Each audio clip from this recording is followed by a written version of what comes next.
PHLY Phillies podcast, where we are recapping the win last night, Tuesday night over the Chicago Cubs, and looking ahead to game number 2. We've got Tyler, Zulli, myself, Renee, Washington on this midweek holiday week, the day before July 4th, July 4th Eve, maybe we can call it. But we are here. Happy Wednesday. 27th Wednesday of the year, or whatever ridiculousness you're getting into now. Yeah, I mean, it all is applicable. Yeah, I mean, well, and I will say this, it basically is just an extension of last night. I feel like we just left, and here we are. We kind of just went to bed and started again. And to bring you a little bit more, somebody said at the end of the show last night, you guys should just re-air last night's show. And honestly, we could have, but there's a lot of great things that we're going to be able to talk about today as we look into. We have bills to pay. Yeah, exactly, that part. And so not only will we be able to recap last night's win, there's some more numbers and nuggets and deep dive that we're able to take now that we've had a night to sleep on it less than 12 hours ago. But we also have a chance to look ahead to the rest of the series, looking at the Zack Wheeler Shota Imanaga matchup. Plus, because it is the first Wednesday of July, that means that we also had June awards drop around the Phillies organization, around the league. So we've got some guys to highlight. Plus, one more plus. Just a reminder, as you guys are tuning in right now live, this is your last time to be able to vote for the All-Star voting. It ends at the end of the show. It ends at noon. So make sure you guys are voting for the Phillies. Trea Turner, Kyle Schwarber, Alec Boehm, continue to vote. JT, Nick Casianos. We know Bryce Harper is in. We know we're going to get the starting pitching announced today as well. So go vote while you're watching the show. Jump on over, open up another tab, and be sure to vote. Yeah, I think the cool thing with us being on the air as it wraps up is I think you and I could probably make our predictions at the end of the show. Yeah. Like, we know Harper's in, right? Well, I don't know if he's going to play, but he's on the team. I'm curious to see how many more players you think actually make the team, because I think the number is going to be lower than people want because of the rule of every team's got to have an all-star. And I think there's going to be one player in particular who gets left off the team who is extremely deserving. And we'll talk more about that later, but I'm curious to see how many guys you think end up making the team. Yeah, no, it's definitely something to keep in mind. And then, yes, we'll get into the June awards. I know Philly 007's talking about Sanchi. It's been a great time for the Phillies. First things first, let's continue buttoning up last night's game before we look ahead, because last night was another opportunity for the Phillies to start off a series victorious. That's something that's been a consistent theme of this group. You don't take it for granted to start off series up 1-0 in the driver's seat. They already have been starting off games really strong, over I think the percentage is 90%. I'll have to get the exact number, but it's about 90% of their games that they've won are games that they've scored first. They've also had a majority of their series, when you look at the 28 series that they've played in so far and the 15 that they've won, a lot of those series, they won the first game. And last night was no different. They've now won 7 of their last 10 games. They also are 9 games ahead of the Braves, and they're 27 games above 500, which is a season high. It's been a great time for the Phillies. Looking specifically at how they won, Trea Turner, a big piece. Some more numbers on him outside of what we talked about last night.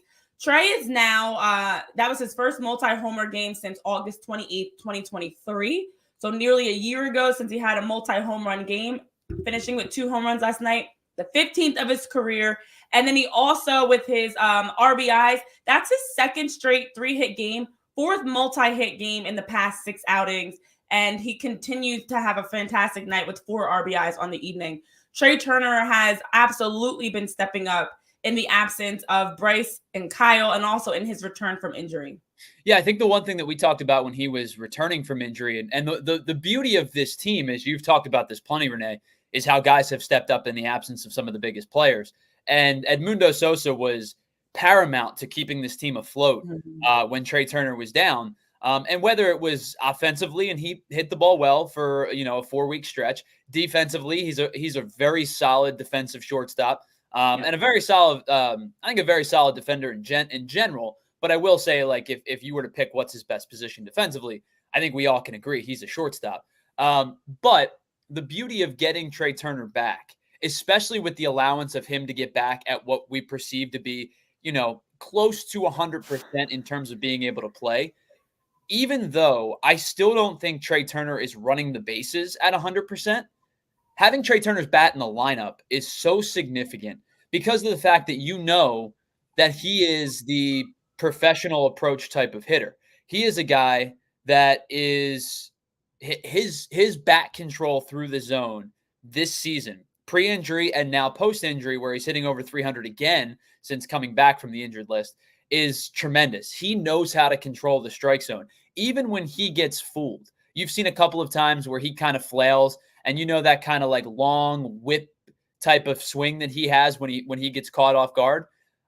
It's short-lived because he has a really good command of the zone and a really good command of his bat speed through the zone, which allows you to have a hitter who can hit with 2 strikes, a hitter who can hit when he's behind, a hitter that can hit in a pitcher's count, like a 1-2 count or a 0-1 count.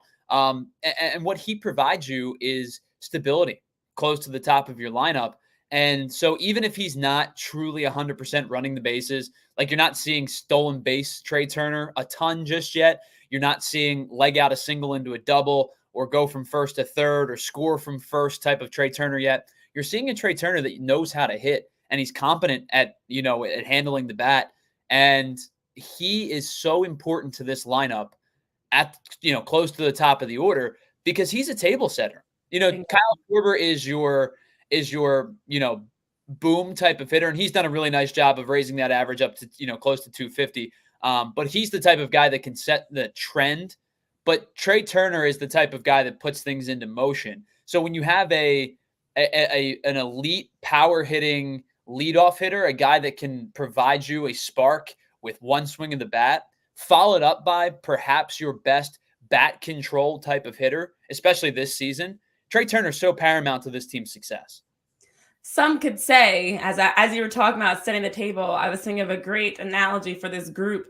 You've got Kyle Schwarber, who's the guy that brings out the tablecloth and the serving utensils. Trea Turner brings out the appetizer. Those two let you know it's time to eat. We're cooking now. And then here comes Bryce as the main entree, and then Alec Bohm is like the dessert, where it's just like ping, ping, ping, ping, ping.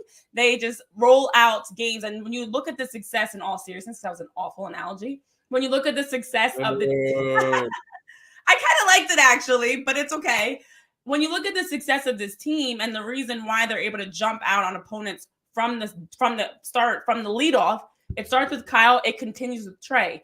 And so it's fantastic that even in the absence of Kyle and Bryce and JT, you've got Trea Turner, who now has gone 11 for 27 in the last 6 games, which is a 407 batting average. He has been fantastic in stepping up for this team. And also in his return, as he's talked about, he's just really focusing on, not trying too hard. He said like the first game back when he was 0 for, especially last weekend, he was trying a little bit too hard. Without Kyle and Bryce, he was trying to do too much. He mentioned how he was trying to kind of fill that void. And he's just focusing now on the swing getting there, getting good pitches to hit, just not missing them, and how he's trying to make an impact, but not trying to do too much. And I think that's the important thing for Trea. You don't need him to carry the team, but he just needs to be Trea Turner and how he's consistent and how he's approaching, minimizing errors, giving good at bats. That's what you need from Trea Turner right now. So great to see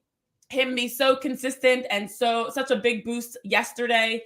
Chris Slumber in the chat, I know you're talking about the depth and the talent of this team and how you didn't realize it until it was really needed. I think this is giving us the chance for the Phillies to appreciate this roster and how they're constructed. And that is a big testament to Dave Dombrowski, as John Peace is mentioning. Dombrowski's a real GM. That is a big testament to Dombrowski, to John Middleton, to Rob Thompson, Caleb Cotham, all throughout this staff and front office, how they have prepared this team. Kevin Long, they've prepared this team to be successful. And Jeff Tezos is picking up on our thumb. This 25 to 64. The 25 has no reference. It's just the song title. The 6-4 was the joke. The 25 is just to add to the song title. I'm not going to lie. I didn't realize what it was. What does the 25 refer to? Nothing. The song is by the band Chicago, 25 or 6-4. I thought it was appropriate. They're in Chicago, and the score was 6-4 last night. It's just a little play on words. It's corny. I know. Oh. The song is called 25 or 6-4. That's why the 6-4 is in quotations. Yeah, the 25 has nothing to do with anything except the song title. Well, Jeff did get it. It is a Chicago song, and they are in Chicago. Yes. So It's look at super you. corny, I know. Wednesday, very clever. No, I like it. It's some Wednesday punny, wordplay there. Absolutely enjoying the fact, and I knew I was going to wait to ask you on the show because I knew there was some reasoning behind it. But cute. We love to be able to.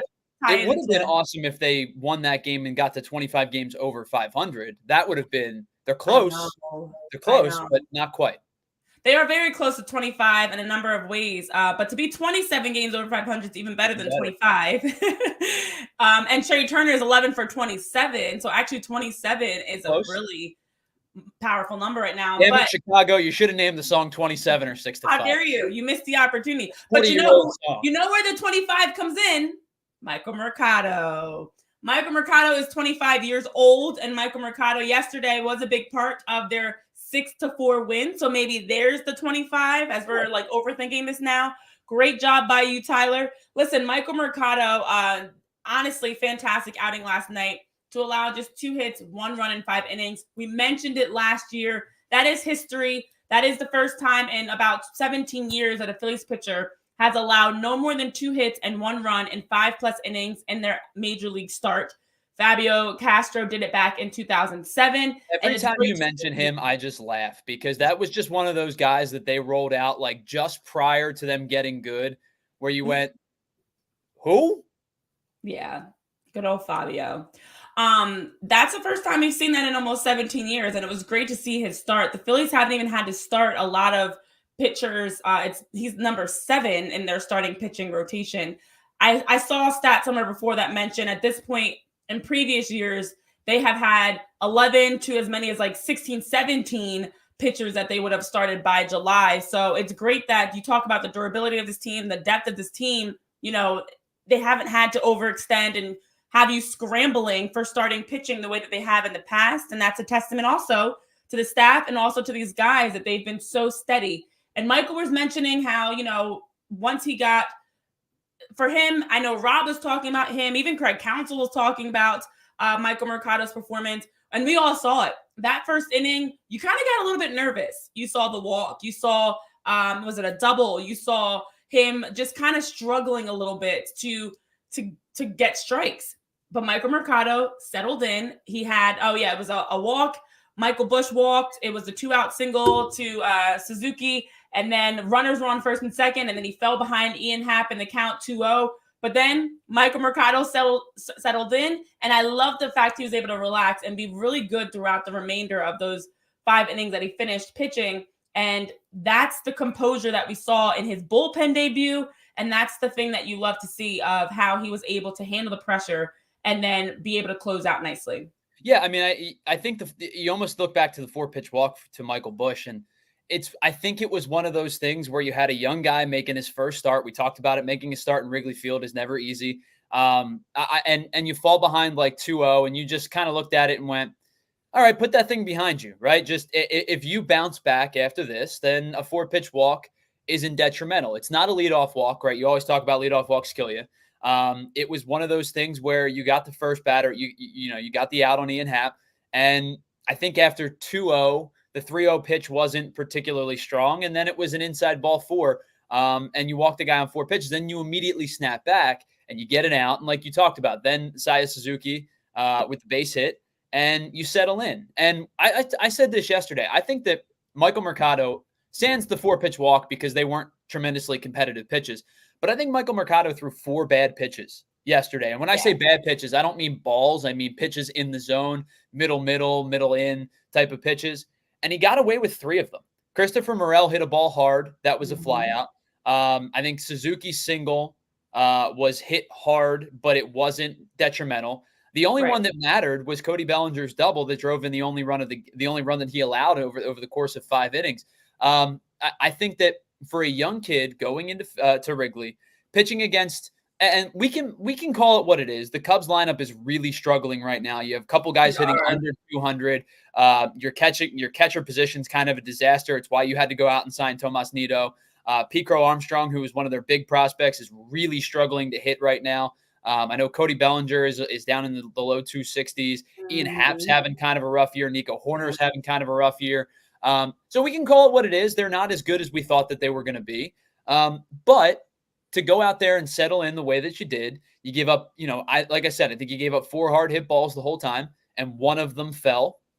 And you got a little bit of help from Nick Casianos in right field making a nice play. You got a little bit of help in left field making a nice play. Johan Rojas crashed into the wall in center field and made a nice play. So you got a little bit of help throughout the course of the game. But, when you have a young guy on the mound making his first career start, your defense is expected to back him up. And they did a really nice job. And, tip of the cap to Michael Marcato. He was confident. He was poised. I thought his worst pitch of the day is the pitch they consider his best pitch, which is his curveball. I thought that was it wasn't snapping the way that he wanted it to. But I thought the fastball was solid. And I know I said this last night. I thought the cutter was spectacular.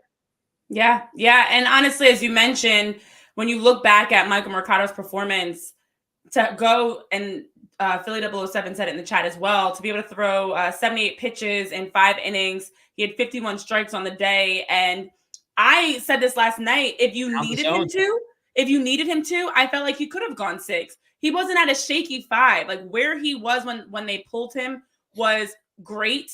He got to end on a high note. He got to end feeling good. And also if you needed him though, he could have continued. And to have on the other side of this, you have to keep in mind, not only is this his debut as a starter and he's 25 years old, and we know the Phillies brought him in from the Rays and all these other things personally about him, being at Wrigley Field with your start with a pitching staff that has now had back-to-back NL pitchers of the month, that has been top of the league in ERA and all these statistics, and you're coming into the mix. As much as we talk about Taijuan Walker, everybody across his pitching staff, including Spencer Turnbull that started, has been really good and has been able to go, whether it's good in terms of ERA or good in terms of innings eaters. But Michael Marcato stepping into a group that's elite. Walker is the only blemish of that group. And so that in itself is pressure. And I love the fact that he showed that he's able to handle, not getting rattled in that first start. And I know it leads to a lot of questions of like, exactly as Jeff and Darthpur are mentioning, does he need to be a regular starter? Is he showing he could be that fifth starter? I don't even think this is a situation where you have to overthink this. Yeah, I'm not ready to honestly, with the Phillies, you've got 1 through 4 locked down. If your fifth starter is sometimes Michael Marcato, then when Taijuan or Spencer Turnbull are healthy, they're back as your fifth starter, and your fifth starter kind of rotates. Marcato can be in the bullpen. Spencer Turnbull can also be a bullpen arm. There's no reason to even overthink it. It's not a situation of I need to decide anything. Injuries and the scheduling is going to allow for it to unfold. We were talking so much when Taijuan Walker was returning. Who do you choose, Taijuan Walker or Spencer Turnbull? It shook out. Right now, you've got neither of them. So I think for your fifth starter, you just allow the season to unfold as is, and it's going to naturally work itself out. But either way, between Michael Marcato, Spencer Turnbull, and yes, Taijuan Walker, your fifth starter is not compared to what other people's third or second starter looks like. You'll take it. This is your fifth starter that you're talking about. But Marcato was fantastic last night. I'm definitely surprised. I know in the chat you guys are saying it. He definitely surprised many like myself. I was nervous after the first inning, but I love the fact, as you mentioned, Tyler, Nick Casianos makes a good play. Johan makes a good play. And you see Yoro and Nick helping him out. That's what you need from your teammates, is that even if you do get rattled a little bit, they're going to make that jumping catch into the brick wall covered by ivy to help keep you feeling good and good on the mound. So huge positives. The one thing that I know a couple of people were saying, and you brought it up as well, like the pitch count was manageable and he probably could have started the 6th if they wanted him to. My assertion going into the game was to get him through 2 times through the order, and to be able to get 18 outs or 15 outs, going through the order twice, right? If you are perfect through the order 2 times, you get 18 outs. And I believe only 2 hitters saw him 3 times. I believe the top 2 hitters saw him a 3rd time. And I'll go back and double check just to be certain. But he got 15 outs over the course of basically 2 full turns through the order. I don't think you want to push the guy any further than you needed to. I think Rob Thompson made the right call in that decision, knowing that the bullpen, especially with a 6-1 lead, you can kind of go to your low leverage guys in that situation. We talked about Gregory Soto and how much he's been, how well he's pitched over the last couple of outings. Orion Kerkering continues to impress. He's not low leverage. He's at the upper echelon of medium leverage, at the back end of lower leverage at this point. He's a playoff pitcher at this point. And his trust in his fastball has made him so much better. But you had an opportunity to get a kid out of the game on a high note, right? He records the 15th out. He pitched well. And I know the pitch count was low, and I know the old school baseball fans are going to go over managing. He's let him throw and blah, blah, blah. Back in my day, guys pitched 300 innings. It just doesn't exist anymore. And so to me, I think Rob Thompson made the right call of getting this kid out on a high note, pitch where he was pitching well. And, you have an opportunity to play off of this now, right? You have a 5-inning, a one earned run over 5-inning win in your major league start debut. Now you can placate this into your next start, which I believe is going to come up against a much better offense. And I know they're struggling as of late, but a much better offense in the Atlanta Braves. Yeah, and that's the key. You don't want to push it too much and the wheels fall off. And God forbid he went another inning and then was awful. And that's what's sticking in the back of your mind versus getting a nice clean 5 innings of just that one run given up. So I don't think it was over management. I think it was playing it smart. You got him to go 78 pitches, but more importantly, to get into 5 innings. And that is exactly what you need. We're going to continue to unpack. There's one other guy we've got to talk through, specifically last night's play, but also how he's been playing as of late, because he's quietly and sneakily been helping this team in many ways and has been a bright spot. But first, let me tell you about the right choice you can make with our friends over at Rite Aid, because at Rite Aid, you can take advantage of all the great opportunities they have. On the medical side, they have the pharmacy services, which allow you to be able to use their My Pharmacy account at Rite Aid to refill prescriptions, schedule a vaccine, get personalized care recommendations, sign up for prescriptions notifications. And also they have a mobile app at Rite Aid that also allows you to be able to transfer and refill prescriptions, as well as just keep up to date on any medications with reminders or notifications. And then in addition to that, they've got their vaccine services as well. So at the vaccine centers at Rite Aid, they've got dedicated pharmacists ready to administer vaccines or even just answer any questions you have. But also, Rite Aid has what you need to stay hydrated.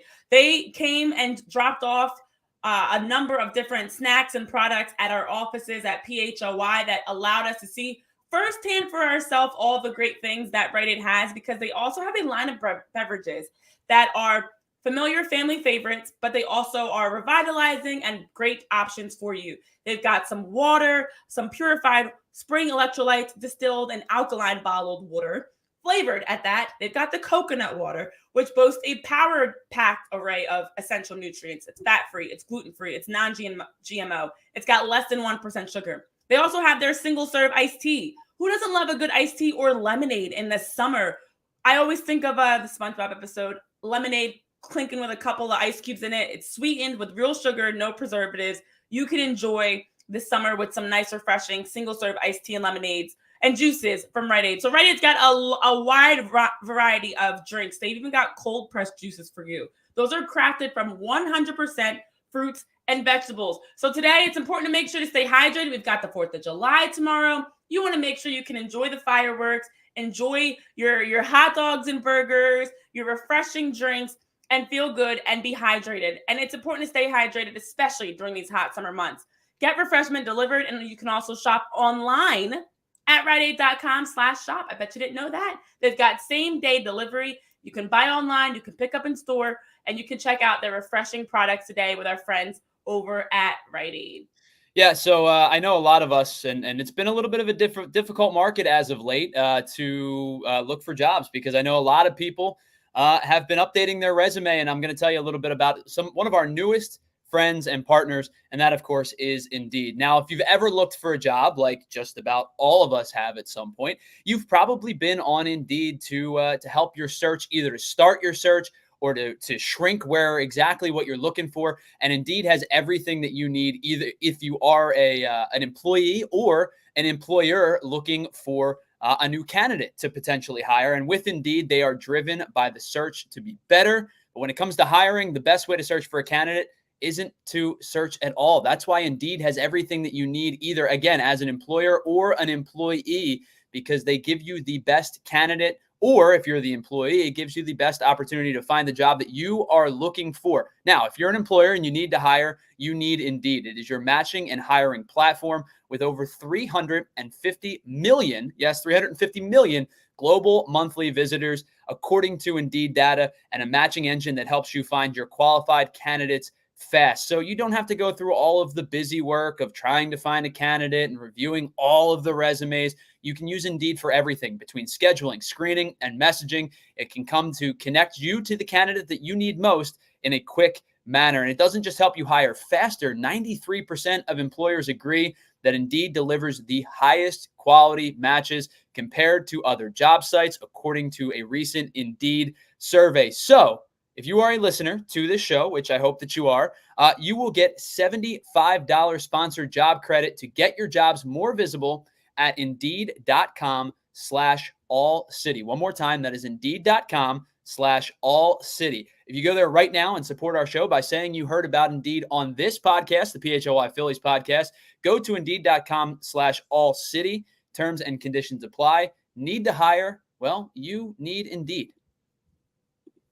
All right. And so with that, let's get into some other bright spots. This did not land him as an NL Player of the Month. Well, hold on real quick. I have to acknowledge Darth Pooh. No, this is not my grandmother's house. This is my mom's house. And you would win $50. There's popcorn ceiling literally right above me. And your mom is going to be a grandmom. So technically, he's in someone's grandma's house. Yeah, she will be a grandma in the next, I guess, 4 months now? So, Darth Pooh, you are spot on. Tyler is in a grandmom's living room. It's not his. It's his future little one's grandmom's living room with, yes, the popcorn ceiling. That is like a classic thing. Definitive. Well, it's such a bought the house in the 70s. Or in the house was built in the 70s, bought the house in the 90s type of thing. That was a time. That was quite an era for houses. So that being said, we do have one bright spot, a guy that we haven't talked about as much as of late. We talked a lot about him when he was slumping and struggling, but since he's been doing well, we haven't been talking about him as much. It's Nick Casianos. Nick Casianos, over the last 7 days alone, in his 22 at-bats, has scored 2 runs. He's had 8 hits, a double, 4 RBIs, 4 walks, and he's had a 364, 462, 409 split with an 871 OPS. You look at the progression of Nick Casianos, he's continuously been getting better. In the last 15 days, he's had 2 home runs, 12 RBIs in the last 15 days on 18 hits and 5 walks with a 367 batting average and a 429 OBP. Nick Casianos has been great offensively, but also defensively. We saw him, the first guy to crash into the ivy last night. Of course, got some in his eye, needed some help from Yoro. He's been doing great in right field and also with his at-bats. And Tyler, it's been fun to see, as much as people talked about him, DFA him, get rid of him, Nick sucks, this, that, and the third. He's shown and stepped up right when you need him to be able to deliver on both ends of the game. Well, I think and the criticism was justifiable in the first couple of months of the year. He was really, really struggling to a point. I'll even go to this point. You can pinpoint a day, May 28th. They had just wrapped up a series against the San Francisco Giants. Do you know what Nick Castellanos was hitting on May 28th? No. 198 through the first 2 months of the season. After last night, his average is up to 232. Now, I know that you say 232 is still not good, and you're correct. 232 is not a great average by any means. But for a everyday player, Nick Castellanos has been legitimately an everyday player for this team. And I don't say that hyperbolically. I'm pretty sure he's played every single game to this point. To raise your average 34 points over the course of a little more than a month, from May 28th to July 2nd, which is a month and 4 days, to raise your average 34 points over the course of that time frame, playing every day the way that he has been pretty spectacular. Like, I know you were bringing up some of the numbers, and I believe it was what'd you say, 19 of his last 26 games, I think he has a hit in. So basically over the course of June and into last night, he doesn't have a hit in 7 games.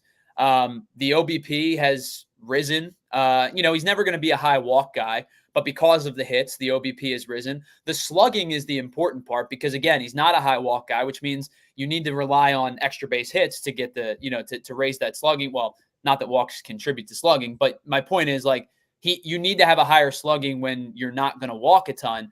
And for a guy to, I believe, have 8 doubles in the month of June after having just 5 over the course of the first 2 months, I think, listen, we're going to live and die with Nick Castellanos and the peaks and the valleys. And the peaks are legit and the valleys are probably equally legit, right? Like they're bad, but you could say they are legitimate valleys.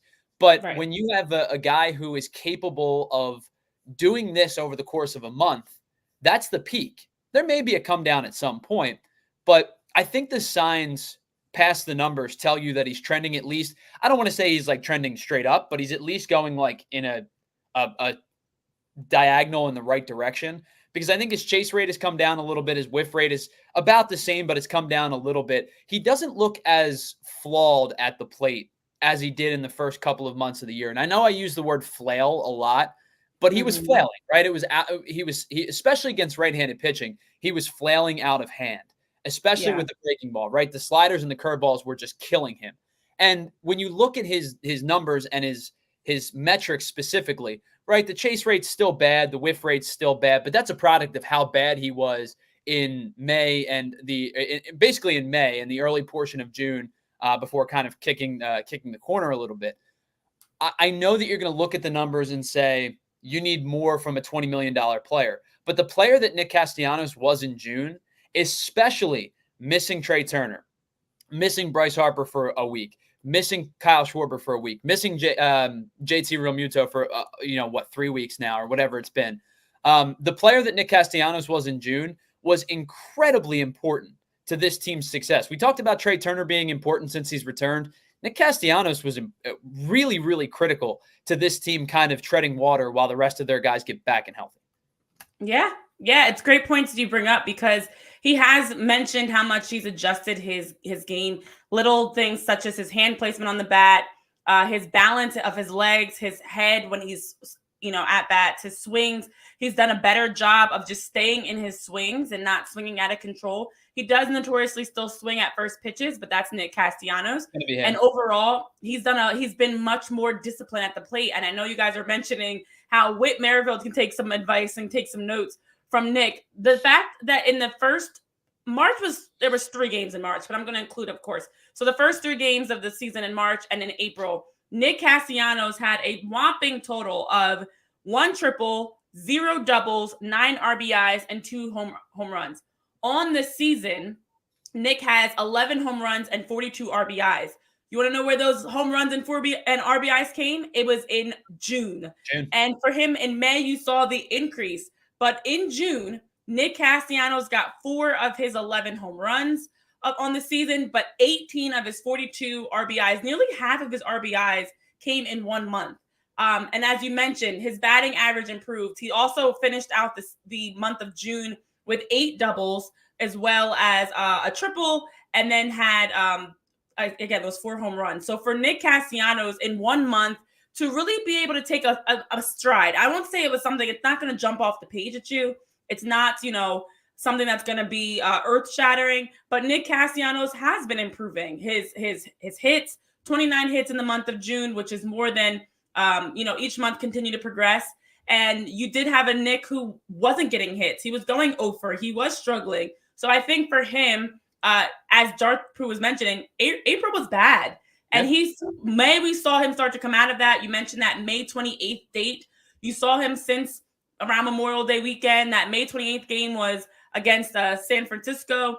And from there, we got 4 hits from Nick in the last 2 games of May, and it rolled right into June. So I do love the fact that Nick has been quietly consistent. This is what you expect from him. He has typically been see ball, hit ball, chasing a lot of pitches, but Nick has just been giving you enough. The effort's there, and him in the outfield, I agree with somebody in the chat said earlier, him, Yoro, Brandon Marsh, they were great in the outfield last night. It was like smooth. The chemistry is there. They're getting Yoro's helping him get Ivy out of his eye. They're picking each other up. They're checking on each other. I saw a lot of thumbs up and pats on the back, and It's the little things. And I feel like Nick has really quietly stepped up as a leader for this team. As someone that you wouldn't even expect, especially in the midst of all these injuries. He's been consistent. We talk about it. He plays every game. But you know what? He is rising as a leader for this group, and someone that is also in the running of being, an all-star. And I don't think he's an all-star, and we'll talk about that a little bit more. But I think he is exactly what this team needs as that leader, role player, consistent cog in the wheel. Yeah, 501 slugging in April is just, I mean, it's going to, like Darth Pooh mentioned, like it's going to tank your numbers for a bulk of the year, especially, again, when you're playing every single day the way that Nick Casianos does. But a 501 that's OPS, a 501 OPS, a 501 slugging would be significant for him. A 501 OPS in April, a 706 OPS in May, and then in June, an 811 OPS. And again, a guy that doesn't walk because, he is see ball, hit ball type of hitter. And so when you have an OPS that's getting into the 800s over the course of a month, when you aren't walking, his on-base percentage, I believe, is still under 300 for the season. It's 291. So when your OBP is that low and you have a month where you have an OPS of 801, that means you're clearly trending in the right direction. You mentioned it, 13 extra base hits in the month of June. What was it? The 8 home runs or the 8 doubles, the 4 home runs and the triple in the month of June. Yeah. I know we gave him a lot of crap, and rightfully so, because he really, really, really, should I say it one more time, really struggled in the first 2 months of the year. But as much crap as we gave him for the first 2 months of the year, I think we have to give him one of these for the month of June. Yeah, absolutely. You have to. I mean, a lot of his May numbers came later in May, but when you look at his batting average alone, to go from 183 to 229 in May to 276 in June, he has, and then of course now he's at a nice 333 because it's only been one game in July. He has been consistently improving. He has been playing every game, and to the points in the chat about how many games he's played, he did sit out one game that we didn't see Nick Casianos in right field, but he is consistent for this team. He's someone that you know is going to be out there. You know what you're going to get from him. And what we've seen in June has been a lot more Nick Casianos than traditionally. So it's great to see the consistency is there for Nick, and that he has been a good complementary piece, supporting piece, especially to someone like a Trea Turner during this time, Alec Bohm, during this time when they're without Bryce and Kyle Schwarber. So one thing I like about Nick, go ahead. Really quickly, right? They've played 85 games this year. Nick Casianos has played 83 games in right and has twice been the DH. He's not missed a game this year. Oh, that's right. He was DH. He's not missed a game yet this year. He's probably, I would imagine at this point, if Rob Thompson stuck with him through the bad April and the bad May, I would imagine at this point, barring injury or barring like the Phillies clinching the division like 2 weeks out and guys getting some rest, he's probably going to play close to 100. I would say maybe he plays 158 this year. Like he's going to play pretty much close to the 162 mark.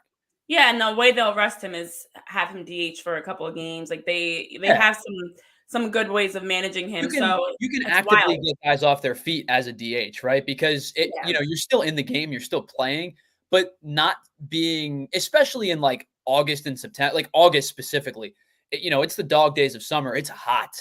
And if you can get a guy off his feet, but still keep him in the lineup, I think that that's significant. Now, the inverse means you either have to A, sit Kyle Schwarber when he's healthy, or B, he's going to have to play left field, which I don't particularly love option B.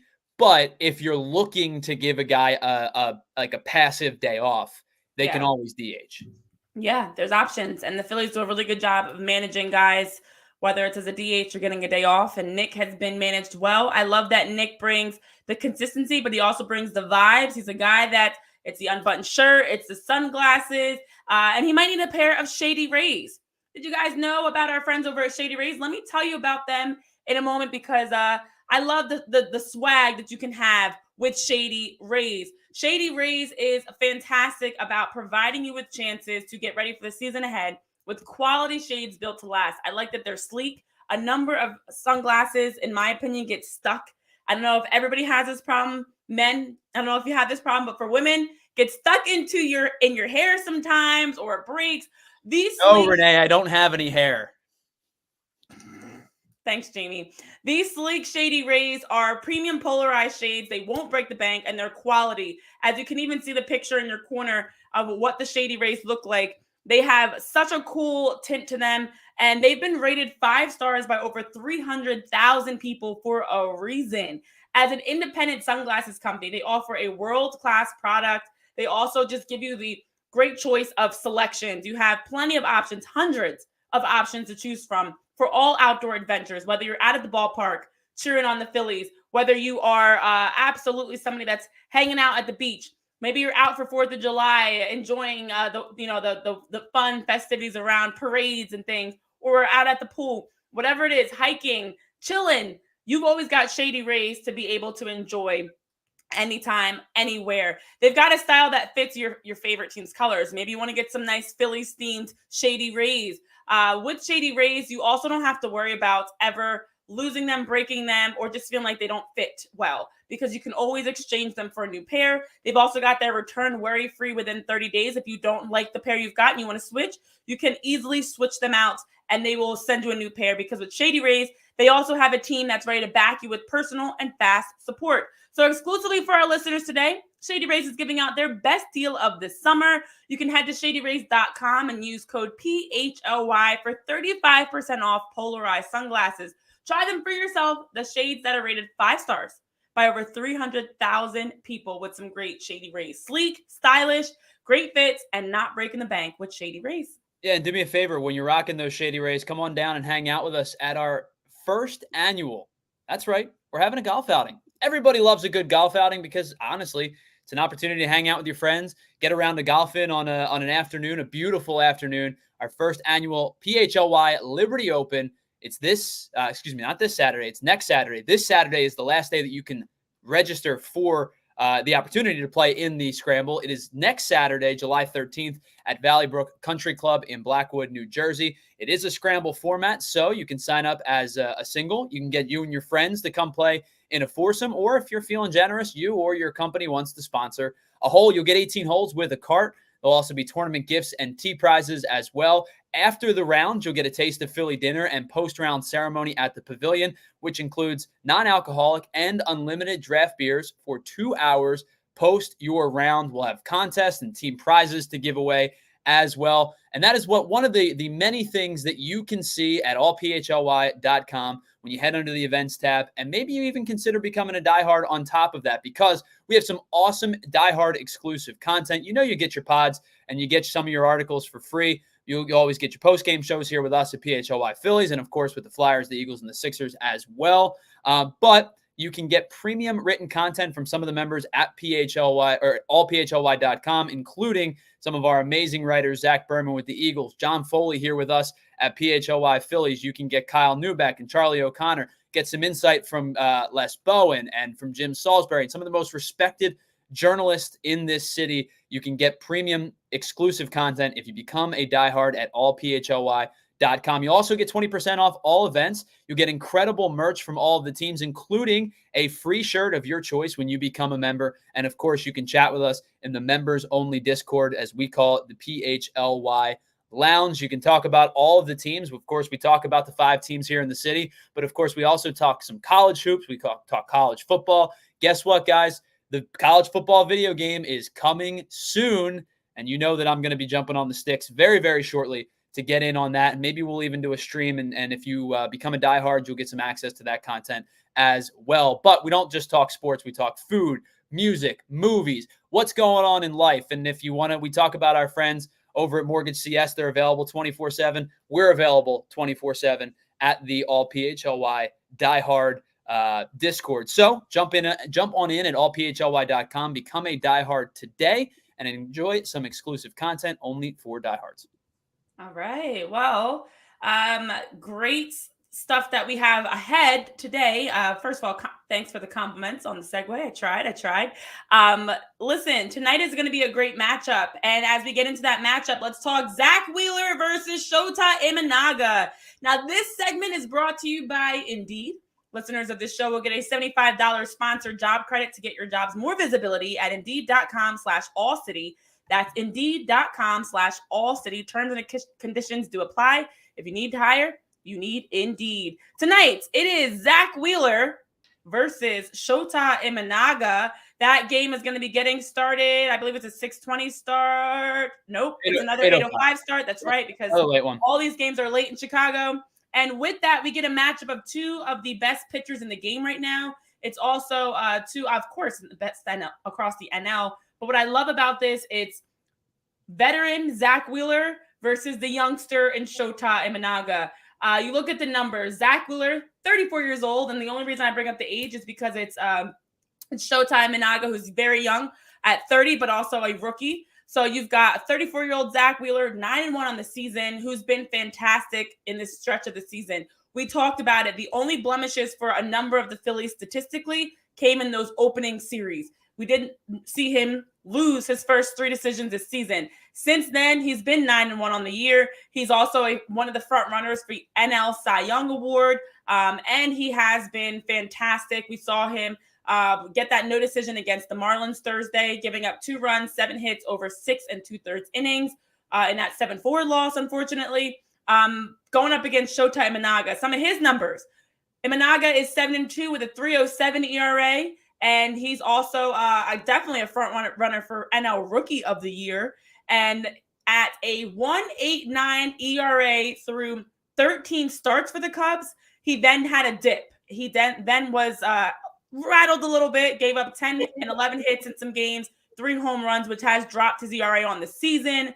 And he had a tough stretch against the Mets as well in June. But then since on this past Thursday, in his last game that he started, he had a no decision against the Giants where he allowed 3 runs, 5 hits over 6 innings, and a 5-3 win in extra innings for the Cubs. So Shota, and I know in the chat you guys are trying to figure out his name. I always thought it was Shota. I could be wrong, but I always heard them say Shota Imanaga, not Shote, like Shohei.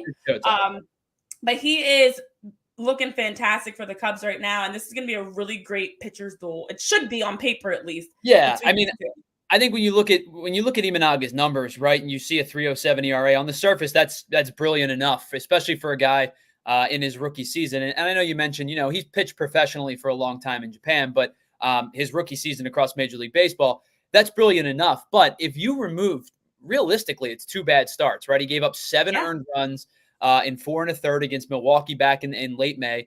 And his not last start, but the start prior, he gave up 10 earned runs against the Mets in just 3 innings, where he gave up 11 hits, just wasn't very sharp, gave up 3 home runs. He's given up 29 earned runs this season over the course of 15 starts, I believe he's made this year so far. He's given up 29 earned runs over 15 starts. You remove those 2 starts, he's given up 12 earned runs over 13 starts. Imanaga has been really, really good this year. And it's funny, too, because I know he's only been in the league for 2 years or for a year, 15 starts.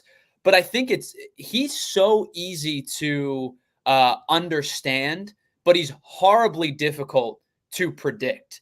And what I mean by that is he throws 2 pitches. I mean, I know he has like a 75-pitch arsenal, right? He can throw like 7 different pitches, but he throws his fastball and his splitter, I believe, almost 88% of the time.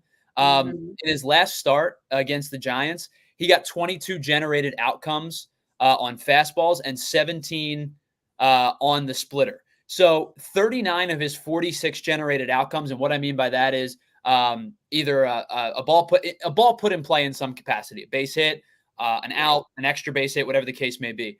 39 of his 46 outcomes were generated on the fastball and the splitter. He throws the fastball up in the zone despite not throwing very hard. He throws the splitter down in the zone. And with the splitter, I think that's probably his best pitch. I know the fastball has a ridiculous run value because it's been so good this year. I think if we're going to pick one of the 2 pitches, the splitter worries me more for this Phillies team than the fastball does. But he gets a ton of guys to chase outside of the zone. I think he leads the league in swing percentage outside of the zone at almost 39%. His chase rate is through the roof on his metrics. And then he doesn't walk guys, right? He's got a 4% walk rate throughout the course of this season. Like, when you look at all of those things put together for Shota Imanaga, you think surface level, it's pretty straightforward. There's not a lot of mystery to it. It's fastball splitter overlay, doesn't throw particularly hard, but is willing to challenge you up in the zone, throws the splitter out of the zone, gets a lot of guys to chase because of that downward action on the splitter. The outside of the zone chase rate is like through the roof. But you look at that and it seems predictable, and it's entirely not. Mm-hmm. He has a really good downward arm action. He gets insane run on his fastball. I know he's only thrown it about 91, 92, but he gets insane run on it. And of course, anybody with a pause in their delivery, like Imanaga's got, like Nestor Cortez does now his is a little bit goofier. Imanaga's is consistent. But like Johnny Cueto used to do towards the end of his career, when guys don't throw particularly hard, you need something like that to counteract. Imanaga's got that little stutter right at the top of his, and when he brings the leg up right at the top of his delivery, he's got that little stutter that really throws off timing. And so you look at like the metrics and all the things that Imanaga provides, it should be a straightforward plate appearance. It's anything but. The guy's been tremendous this year. Yeah, he absolutely has been. And it is wild to call him a rookie at 30 years old, but as we know, it is his major league debut. He's been a great addition for them. And honestly, when you look at, as you mentioned, those 2 starts are the only blemish that really had his ERA drop to a 3.07, because as we saw, talked about, a 1.89, I believe was the number. If I go back to it, ERA for, a 1.89 ERA for Imanaga through the other 13 games. So through 13 of his 15 starts, he's got a 1.89 ERA. Those 2 games were a huge blemish for him. But sure. Imanaga does have a 1-1. His total whip is a 1.11 whip, 1.11. He's got 84 strikeouts, and he has now that 3.07 ERA. But you cannot look at that without the full picture of knowing this is a really good pitcher that the Phillies are going up against today. And they absolutely have to be, as you guys are mentioning in the chat, disciplined. And as you're talking through Tyler, because he is tough to hit and has been tough to hit this entire season. On the other side for Zack Wheeler, he's 1-2 against the Cubs with a 4.59 ERA in his 6 career starts against them. I'm interested just to see how, with the Cubs struggling a little bit right now, they are in a bit of a rough patch. I forget the exact number, but in the last 10 games, I think they dropped 7 of them or something like that. They have been on a skid a little bit. And so hopefully it's a great chance for Zack Wheeler to really have a nice showing. We've seen all the starting pitchers at one point have a dip and just get rattled a little bit. And I'm hoping that today is more of that pitching matchup that we expect versus one guy coming out and laying an egg, unless it's Shota Imanaga that wants to lay that egg, of course. Yeah, I'm trying to do the numbers for June. A losing record for the Cubs in June. I think over the course of the, 1, 2, 3, 4, 5, 6, 7, 8. I believe they played 9 series in the month of June. It could be 10. Maybe I'm doing my math wrong. A series win against the White Sox. No surprise there. Lose 3 out of 4 to the Reds. Lose 2 out of 3 to the Rays. Lose 2 out of 3 to the Cardinals. Then you did take a series against the Giants 2-1. Lose a weekend series to the Mets, who I know we talked about them yesterday. How about the Mets all of a sudden playing some really good baseball?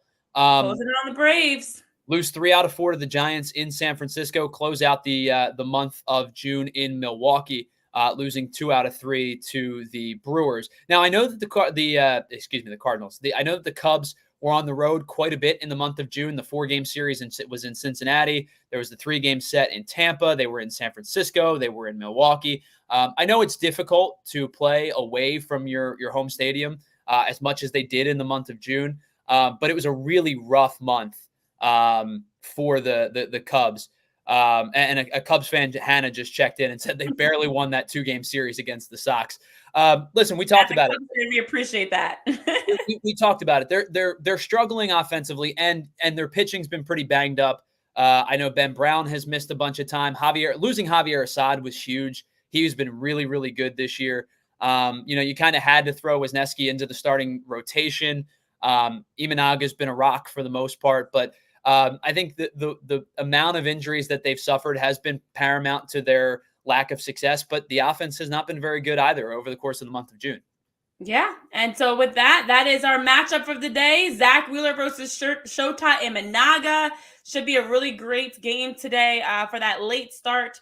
Another game that's starting after 8 p.m., and another chance for the Phillies to see if they can continue their great ways. The greatness is not just happening on the field, though. Of course, we now know the All-Star voting is closing shortly. So if you guys haven't had a chance, this is my last plug. You've got 5 minutes, a little less than 5 minutes to get those final votes in before it comes to an end at 12 p.m. Eastern time, or 12, noon Eastern time.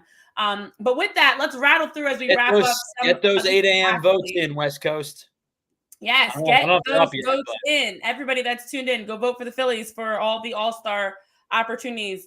That being said, our players of the month have been released for June.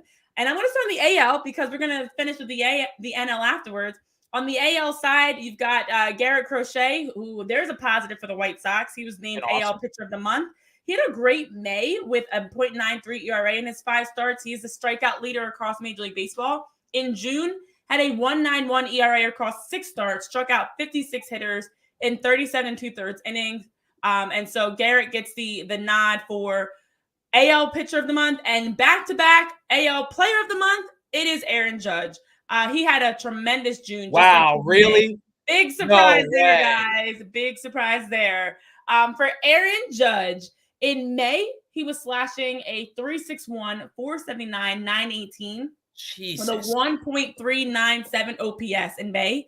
He followed it up in June with a 409, 514, 864 slash line and a 1.378 OPS, 11 home runs, and drove in 37 runs. That's his 8th career AL Player of the Month award, and he did win back-to-back, which actually is the first time in his career he's done that. So congrats to Aaron and Garrett, but more congrats are in order. Really quickly, Garrett Crochet is going to make a World Series contending team really, really happy in a couple of weeks, because obviously we've heard multiple reports say the White Sox intend to trade. And when a team says, yeah, we intend to trade this guy, you know what that does to his trade value? Plummets it, unfortunately, because the guy's really been good. He's really kind of abandoned everything except the fastball and the cutter. I think he's throwing the two of them at like 90, almost 90% over the last couple of weeks. He's been really awesome. And Aaron Judge is just, he's been off the charts. He has been. He's the best. He's the best player in baseball this season so far. Yeah, definitely. I mean, listen, I know Shohei Ohtani's been incredible. Mookie Betts before the injury was awesome. Bryce Harper, when he's been healthy, has been awesome. Right now, to me, I think the AL MVP is Aaron Judge. And no disrespect to Gunnar Henderson, who's been incredible. Aaron Judge is going to run away with that thing if he keeps hitting this way. Yeah, that's to say the least, for sure. So congrats to them. And thank you, Fred. Nice to have you here joining us from the West Coast bright and early. Good morning to you. Happy Wednesday. On the NL side, some players and pitchers of the month that are pretty familiar. One is our very own Christopher Sanchez, a.k.a. Sanchi, was named NL Pitcher of the Month. And it's great to see in his first full season with the team. I have been enjoying how he's been progressing as that number 4 to round out this incredible starting pitching staff. He had 16 scoreless innings across his last 2 starts. That, of course, 3-hit shutout with 9 strikeouts against the Marlins Friday. He gets his first ever Pitcher of the Month honor with a 1.64 ERA in 33 innings across June, pitching a complete game shutout. Hats off to him. And we did see Ranger Suarez get NL Pitcher of the Month in April. And now we get Sanchi for June. Great to see him get that honor because he's been really a great surprise in how he's been so consistent and showing that last season was no fluke, that he is locked in for the year as a full season starter for the Phillies. NL Player of the Month, real quick for you, Tyler, before you jump in. NL Player of the Month that also repeated. Aaron's not the only one that got back-to-back. Our very own Bryce Harper named back-to-back Player of the Month. He had not been named Player of the Month in a Phillies jersey since joining the Phillies. Well, he's now done it back-to-back months. He won after having a fantastic June. He hit 374 with 10 doubles, 7 home runs, a 1.166 OPS. And of course, the Phillies is the best team across Major League Baseball. A big part of that is Bryce Harper. So huge congrats to him as he already locked in. Hopefully he's healthy and able to play in the All-Star game, but now has locked in another accolade that he's racked up. Yeah, so real quick, just to go back to Christopher Sanchez for a second. Talk about a month, right? Win NL Pitcher of the Month. throw your first career complete game shutout on top of that. And, ink a 4-year deal for $23 million, which, by the way, that deal if he continues to impress the way that he has, and I'm not asking the guy to be a 2-4 pitcher throughout the next 3 seasons, but if you get a guy who is a legit number, probably a 2 or a 3 on a lesser team, and he's your 4 because this staff is so good, I think that it's a win for the Phillies in terms of I know somebody brought up that that was a Braves type of contract, right? Like low ABV or ABV. Geez, I hope he's not drinking on the job. A low AAV for 4 years, and the guy gets some security in his contract, and the Phillies get a really strong up and coming arm. And the one thing that we've talked about a lot with Christopher Sanchez, we know the changeup plays. It's his best pitch. It's one of the best pitches in baseball. I think what's made him successful over the last couple of starts specifically is his willingness and trust in his slider, because he's always been a fastball changeup overlay type of guy. When he has the ability to throw the slider the way that he did against the Marlins and the way that he has probably 4 out of his last 5 starts, that I think separates him into an even better pitcher than what the elite changeup allows him to be.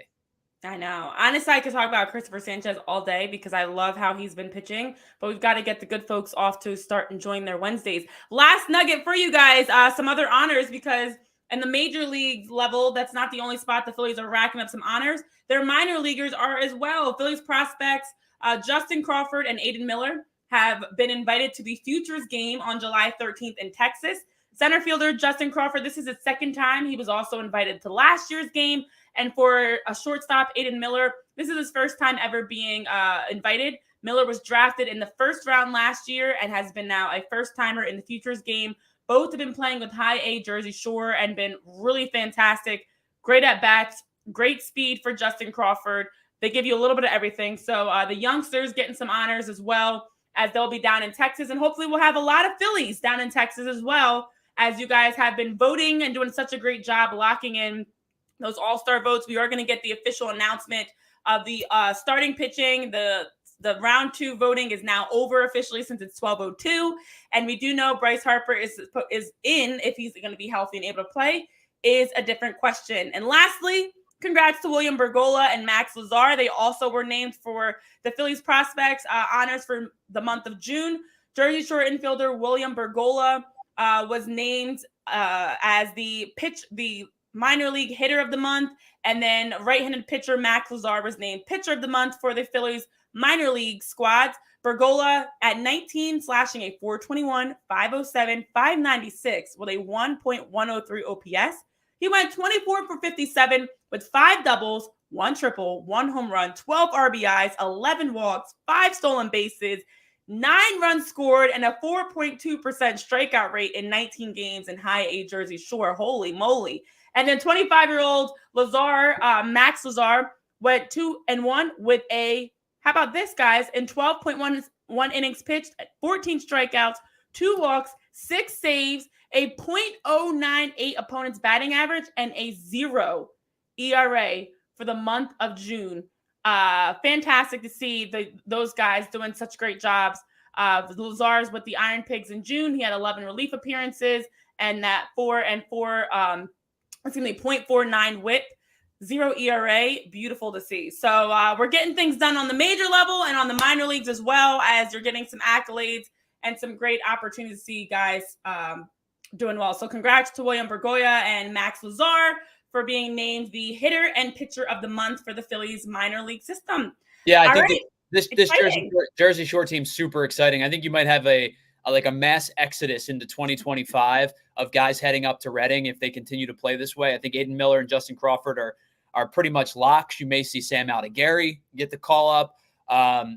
It's an exciting time in the Phillies farm system for the first time in a really long time. Will all these guys pan out?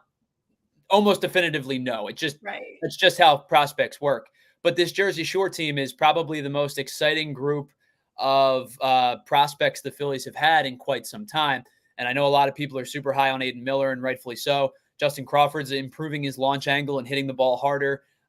It's a good group of guys right now. And I think that, as they continue to progress, we're going to get more and more excited about their chances of potentially being the future of the Phillies. Yeah. Well, lots to be excited about, especially with an 8:05 start time tonight. Whether you're a Cubs fan like our friend Hannah in the chat or you're a Phillies fan, it should be some great baseball tonight at Wrigley Field. Our own Jamie Lynch is going to be down at the game with his wife enjoying the game as a fan.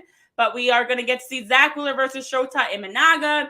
It should be a good game 2 of this series before we close things up tomorrow. We are off tomorrow, so we will not have a Phillies show for the 4th of July. Everybody enjoy your 4th of July. We'll be back Friday, actually, with a post-game show. John Foley and I will be recapping. We'll be going live top of the ninth to close out the game versus the Braves. So it only gets more exciting from here. We'll be talking through the 9th inning of the Braves and then post-game as well. Hopefully a nice victory to start off the Braves series. But as always, we appreciate you guys so much for joining us. We hope you have a tremendous holiday. Happy 4th of July. Happy early birthday to my twin sisters. They are Independence Day babies. Oh, happy birthday. Everybody enjoy your day. Yes. Yes, yes. So for Tyler, myself, Renee, have a great holiday. We'll see you guys back live Friday night for post-game, Braves, Phillies. But in the meantime, go beat the Cubs. Let's go Phils. And we'll see you back Friday night for post-game show. Bye, guys. We all silly like the mayor.